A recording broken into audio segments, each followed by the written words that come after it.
السلام عليكم ورحمة الله وبركاته. بسم الله الرحمن الرحيم.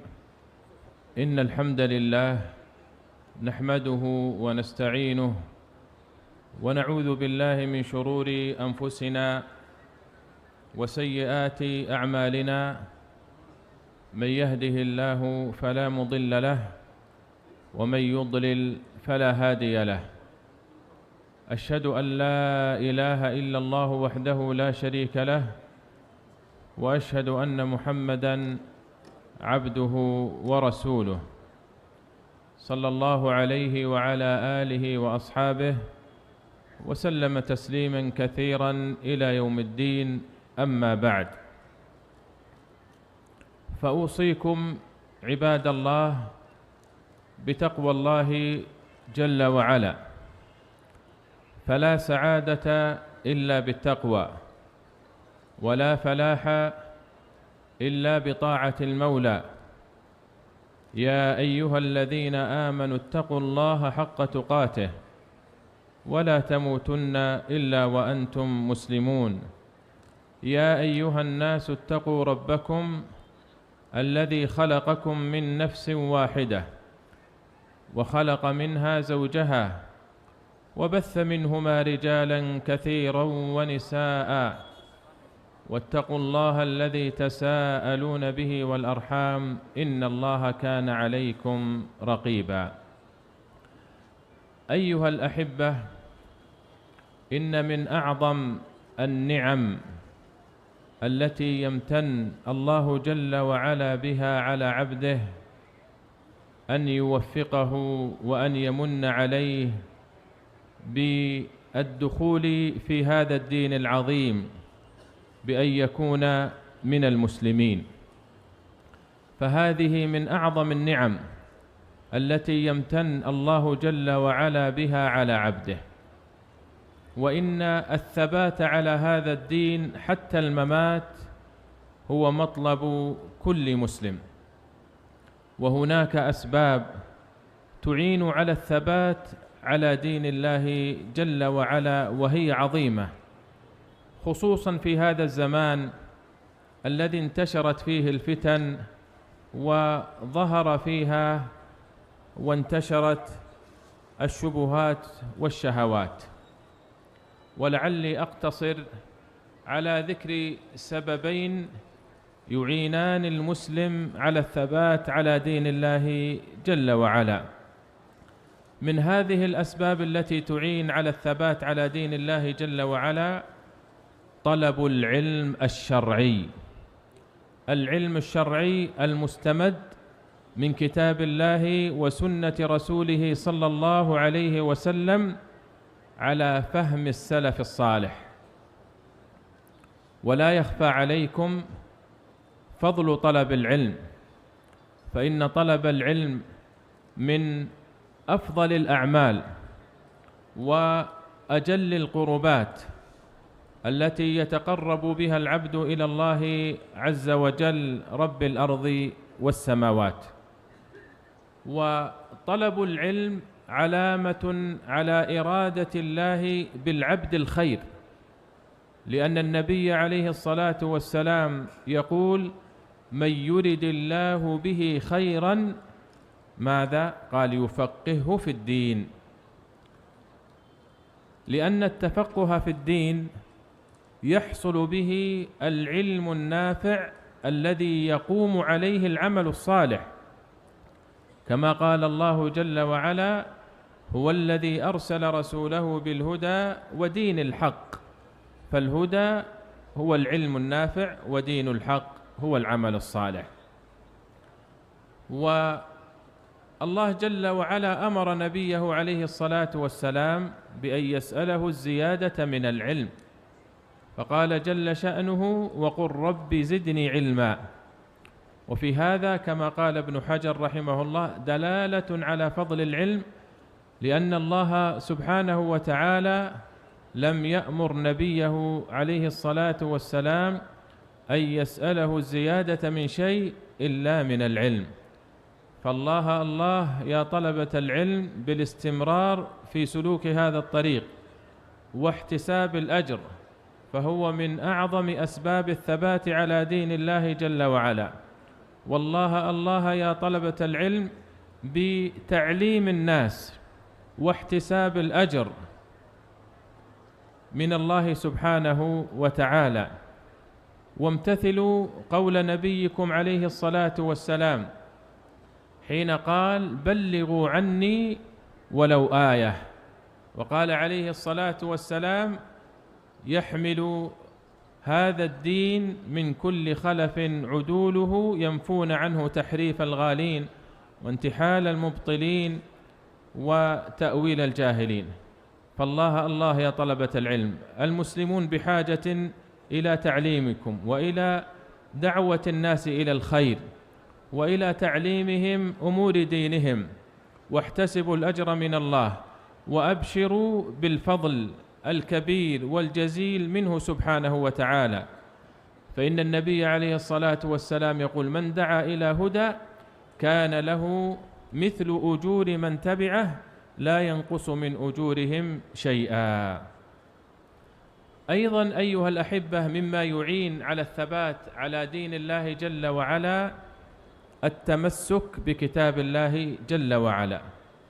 القرآن الكريم كما تعلمون هو كلام الله جل وعلا، وهو حبله المتين وصراطه المستقيم، الذي من تمسك به اهتدى، ومن أعرض عنه ضل وغوى.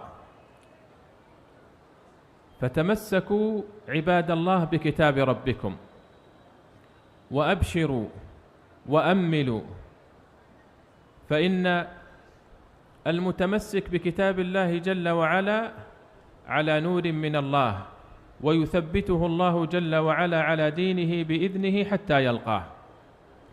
والقرآن الكريم كما تعلمون هو كلامه سبحانه وتعالى، والله جل وعلا قد أثنى عليه في مواضع كثيرة منه ليبين فضل هذا الكتاب ويوضح للناس مكانته، كما قال الله جل وعلا: حاميم والكتاب المبين إنا أنزلناه قرآنا عربيا لعلكم تعقلون.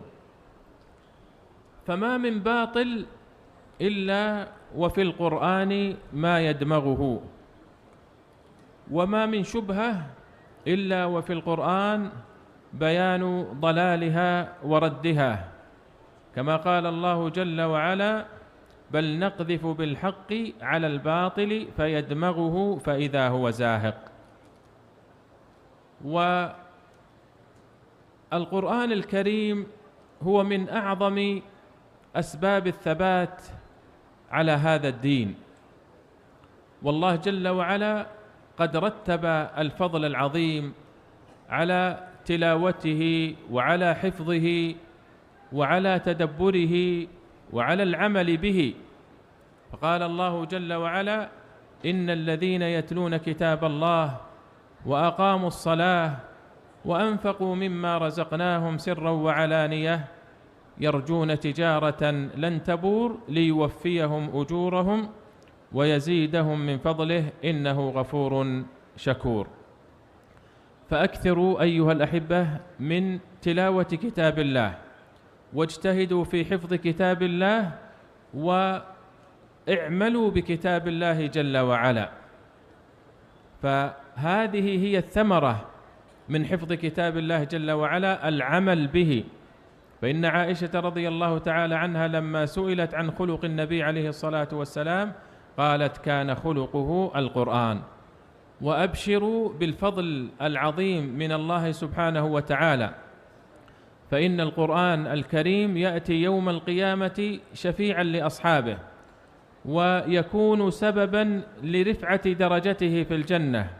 يقول عليه الصلاة والسلام: اقرأوا القرآن فإنه يأتي يوم القيامة شفيعا لأصحابه. ويقول عليه الصلاة والسلام: يقال لقارئ القرآن يوم القيامة: اقرأ وارتق ورتل كما كنت ترتل في الدنيا فإن منزلتك عند آخر آية تقرأها. فالله الله يا طلبة العلم بالتمسك بكتاب الله، احفظوا كتاب الله جل وعلا أو ما تيسر منه، وحفظوا الطلبة وعلموا الناس هذا القرآن العظيم الذي هو كلام رب العالمين، واحتسبوا الأجر من الله سبحانه وتعالى. هذه يعني سببين من أسباب الثبات على دين الله جل وعلا، أقتصر عليهما، وإلا فأسباب الثبات على دين الله عز وجل كثيرة، منها ذكر الله جل وعلا، ومنها الإيمان والعمل الصالح، فهما من أسباب الثبات على دين الله جل وعلا، وغيرها كثير. أسأل الله جل وعلا بمنه وكرمه أن يرزقنا العلم النافع والعمل الصالح. وختاما أتقدم بالشكر لجمعية أهل الحديث على إقامة هذا المؤتمر، وأسأل الله عز وجل أن يبارك في جهودكم.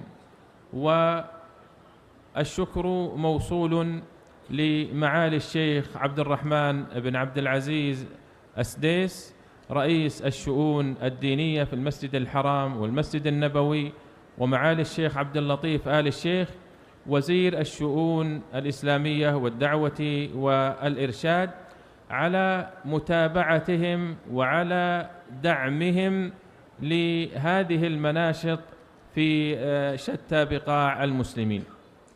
وشكر خاص لولاة أمرنا خادم الحرمين الشريفين الملك سلمان بن عبد العزيز حفظه الله ورعاه، وولي عهده الأمير محمد بن سلمان حفظه الله ورعاه، على ما يقومون به من خدمة للإسلام والمسلمين ونصرة للمسلمين وقضاياهم في شتى بقاع الأرض. ولا يخفى هذا على أحد، ولا ينكر هذا إلا حاسد أو جاهل. فأسأل الله عز وجل بمنه وكرمه أن يحفظ المملكة العربية السعودية بحفظه، وأن يكلأها برعايته، وأن يحفظ بلاد المسلمين، وأن يصلح شأنهم، وأن يصلح أحوال المسلمين في كل مكان، وأن يؤلف بين قلوبهم، وأن يجمع شملهم، وأن يوحد صفوفهم، إنه ولي ذلك والقادر عليه. وآخر دعوانا أن الحمد لله رب العالمين، وأصلي وأسلم على نبينا محمد وعلى آله وصحبه أجمعين. السلام عليكم ورحمة الله وبركاته. إن الحمد لله نحمده ونستعينه ونستغفره، ونعوذ بالله من شرور أنفسنا وسيئات أعمالنا. من يهده الله فلا مضل له، ومن يضلل فلا هادي له، وأشهد أن لا إله إلا الله وحده لا شريك له، وأشهد أن محمدًا عبده ورسوله. أما بعد، فإن خير الحديث كتاب الله، وخير الهدي هدي محمد صلى الله عليه وسلم، وشر الأمور محدثاتها، وكل محدثة بدعة، وكل بدعة ضلالة، وكل ضلالة في النار۔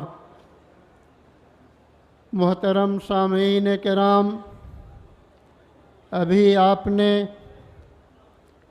سماحت الامام الدکتور عبداللہ ابن عبد الرحمن سلیمان البویجان حفظہ اللہ وتولاہ، پروفیسر الجامعۃ الاسلامیہ بالمدینہ المنورہ کا خطاب سماعت فرمایا۔ انتہائی پرمغز خطاب تھا۔ اس کے چند نکات میں نے چنا ہے کہ آپ کے سامنے ان کا ترجمہ کروں۔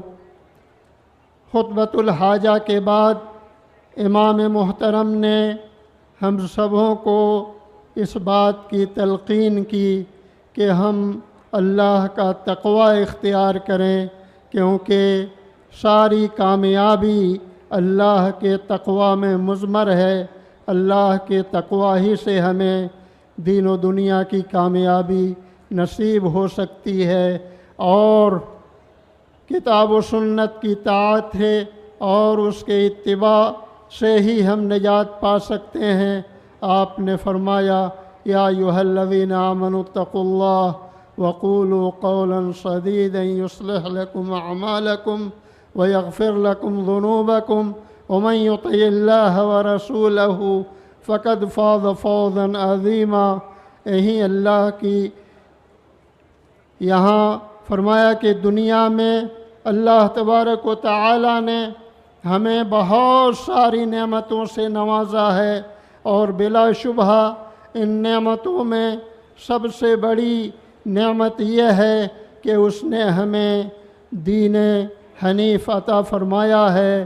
اس نے ہمیں اللہ تبارک و تعالی کے دین کی توفیق دی ہے ہمیں، اور بلا شبہ اسی دین کے ذریعے نجات مل سکتی ہے۔ دنیا و آخرت کی نعمتیں اور سعادتیں ہمیں حاصل ہو سکتی ہیں، اور اسی ثبات اور اس کے اوپر دین کے اوپر اللہ تبارک و تعالی نے جس دین کو ہمیں نعمت کے طور پر عنایت فرمایا ہے، اس کے اوپر ہمیں ثبات قدمی عنایت فرمائے۔ اور خاص طور پر اس پرآشوب زمانے میں جبکہ ہر طرف فتنہ و فساد کا دور ہے اور ہر طرف سے ہمیں برائیوں کی طرف لے جانے کی ترغیب آ رہی ہے، آج سب سے بڑی ضرورت اس بات کی ہے کہ ان برائیوں سے نکلنے کے لیے ہم علم شرعی کو، کتاب و سنت کو حاصل کریں اور اسے سلف صالحین کی فہم کی روشنی میں سمجھنے کی کوشش کریں، کیونکہ دین صحیح کی سمجھ اور صحیح طور سے دین کا سمجھنا سلف صالحین کے فہم کے بغیر ممکن نہیں ہے۔ اسی کی فہم کی روشنی میں انہی کے اقوال اور انہی کے تشریحات، انہی کی توضیحات کی روشنی میں ہم دین کو سمجھ سکتے ہیں، کتاب و سنت کو سمجھ سکتے ہیں۔ پھر آپ نے علماء کرام کو نصیحت کرتے ہوئے فرمایا کہ آپ علم کو حاصل کرنے کی ہمیشہ کوشش کریں، دعا کرتے رہیں، پڑھتے رہیں قل رب زدنی علما، کہ اے ہمارے رب ہمیں علم اور عطا فرما دے، کیونکہ علم ہی کے ذریعے ہمیں دین و دنیا کی سعادت حاصل ہو سکتی ہے۔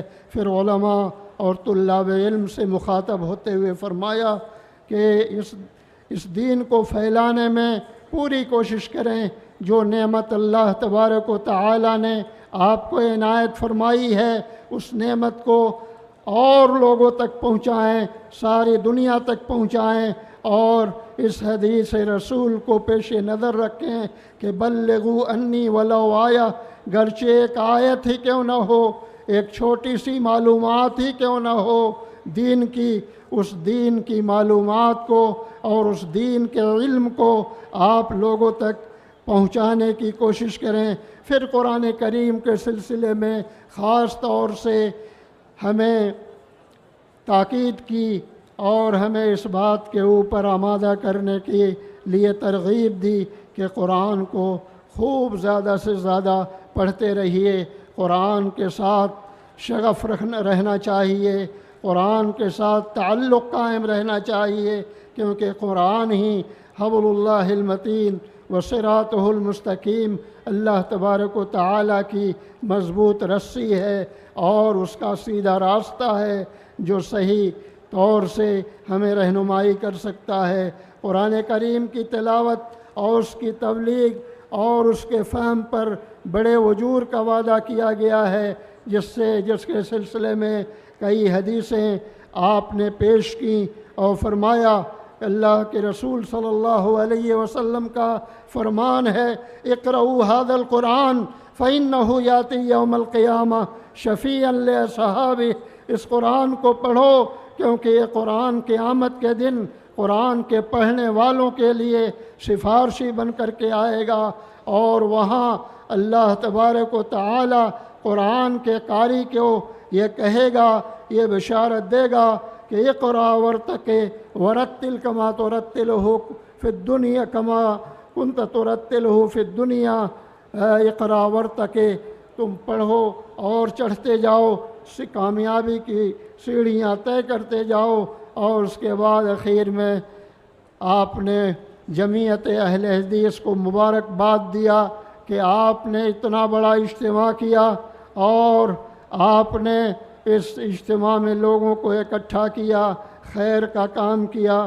پھر جمعیت کے امیر فضیلت الشیخ اصغر علی امام مہدی حفظہ اللہ تعالی کو مبارکباد دی۔ اپنے جن لوگوں نے ان کو سفر کی سہولیات ان کے لیے مہیا فرمائیں، وزیر الشؤون الاسلامی خاص طور سے خادم الحرمین الشریفین اور کا شکریہ ادا کیا کہ ان لوگوں نے ہمارے سفر کے لیے سہولیات عنایت فرمائیں۔ اللہ تبارک و تعالی حضرت الامام کو بھی اجر عظیم سے نوازے، اور اس سفر میں جن لوگوں نے ان کو سفر کی سہولیات عنایت کر کے ہم تک پہنچنے اور پہنچانے کا سامان پہنچایا، اللہ تبارک و تعالی سب کو اجر جزیل سے نوازے۔ وآخر دعوانا ان الحمد للہ رب العالمین، والسلام علیکم ورحمۃ اللہ وبرکاتہ۔